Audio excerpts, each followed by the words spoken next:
ओम गण गणपते नमो नमः। श्रीमद् वाल्मीकि रामायण सुंदरकांड 21वां सर्ग। सीता को रावण जी के समझाना और श्री राम के सामने नग्न बताना।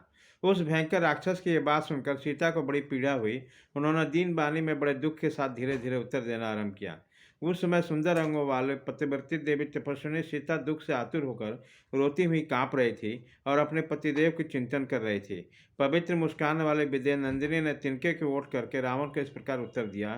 तुम मेरी अपनी ओर से अपना मन हटा लो और अपनी ही पत्नी पर प्रेम करो। जैसे पापचारी पुरुष सिद्धि की इच्छा नहीं कर सकता, उसी प्रकार तुम मेरी इच्छा करने के योग्य नहीं हो।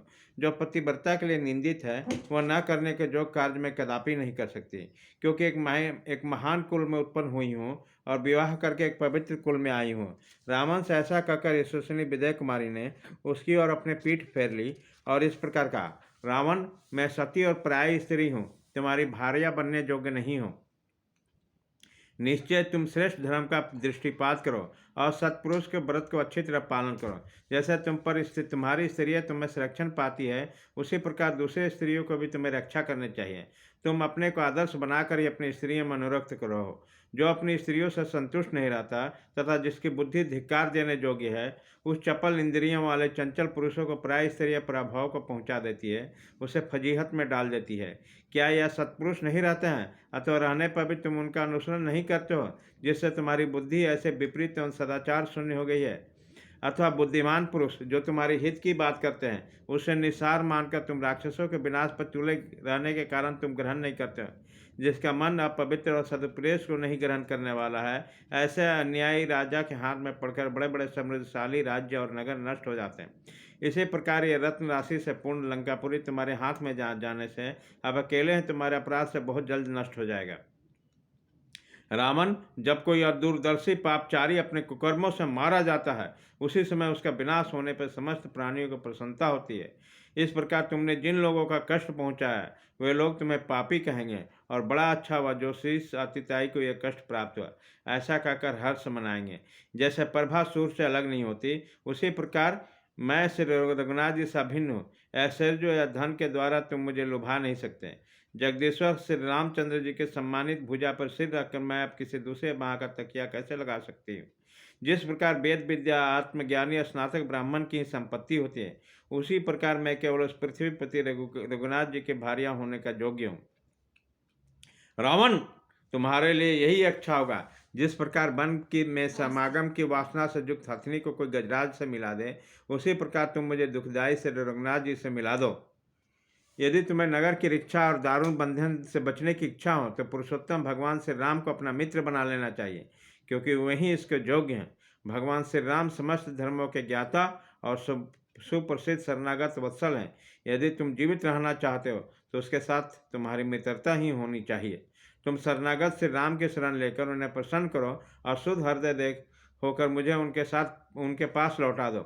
इस प्रकार श्री रघुनाथ जी को सौंप देने पर तुम्हारा भला होगा। इसके विपरीत आचरण करने पर तुम बड़ी भारी विपत्ति में पड़ जाओगे। तुम्हारे जैसे निचाचर को कथित हाथ से छूटा हुआ ब्रज बिना मारे छोड़ सकता है, काल भी बहुत दिनों तक अपेक्षा कर सकता है, किंतु क्रोध में भरे हुए लोकनाथ रघुनाथ जी कदापि नहीं छोड़ेंगे। इंद्र के छोड़े हुए ब्रज के गड़गड़ाहट के समान तुम श्री रामचंद्र जी के धनुष के घोर टंकार सुनोगे। यहाँ श्री राम और लक्ष्मण के नाम से अंकित और सुंदर गांठ वाले बाण प्रज्वलित मुख वाले सर्पों के समान शीघ्र ही गिरेंगे। ये कंक पत्र वाले बाण इस पुरी में राक्षसों का संहार करेंगे, इसमें संचय नहीं है। वह इस तरह बरसेंगे कि यहाँ तीर रखने की भी जगह नहीं रहेगी। जैसे बिंता नंदन गरुड़ सर्पों का संहार करते हैं, उसी प्रकार से श्री राम रूपी महान गरुड़ राक्षस राज बड़े बड़े सर्पों को वेगपूर्वक उच्छिन्न कर डालेंगे। जैसे भगवान विष्णु ने अपने 3 ही बगों द्वारा असुरों से उद्दीप्त राजलक्ष्मी छीन ली थी, उसी प्रकार मेरे स्वामी शत्रुसूदन श्री राम मुझे शीघ्र ही तेरे यहाँ से निकाल ले जाएंगे। राक्षसों, अब जब राक्षस का सेना का संहार हो जाने के जन स्थान तुम्हारा आश्रय नष्ट हो जाएगा, तुम युद्ध करने में समर्थ हो जाओगे, तब तुमने छल और चोरी से नीच कर्म किया है। नीच निचाचर, तुमने पुरुष सिंह श्री राम और लक्ष्मण के सुने आश्रम में घुस के मेरा हनन किया है। वे दोनों उस समय माया मेरी को मारने के लिए वन में गए हुए थे, नहीं तो तभी तुम्हें उसका फल मिल जाता। श्री राम और लक्ष्मण का तो गंध पाकर भी तुम उनके सामने नहीं ठहर सकते। क्या कुत्ता कभी 2 भागों के सामने टिक सकता है? जैसे इंद्र के 2 बाहों के साथ युद्ध छूटने पे वृत्रासुर की एक बाह के लिए संग्राम का बोझ संभालना असंभव हो गया, उसी प्रकार सम्रांगण में उन दोनों भाइयों के साथ युद्ध में जुआ रखना या टिकना तुम्हारे लिए सर्वथा असंभव है।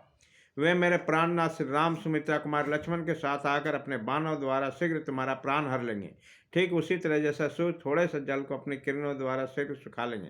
तो कुबेर के कैलाश पर्वत पर चले जाओ, अतः वरुण की सभा में जाकर छिप जाओ। किंतु काल का सारा हुआ वृक्ष जैसे ब्रज का घात करते ही नष्ट हो जाता है, उसी प्रकार तुम दशरथ नंदन श्री राम के बाण से मारे जाने पे तत्काल प्राणों से हाथ धो बैठोगे। इसमें संचय नहीं है, क्योंकि काल तुम्हें पहले ही मार चुका है। इस प्रकार श्री वाल्मीकि निर्मित आर्ष रामायण आदि कांड के सुंदरकांड में 21वां सर्ग पूरा हुआ।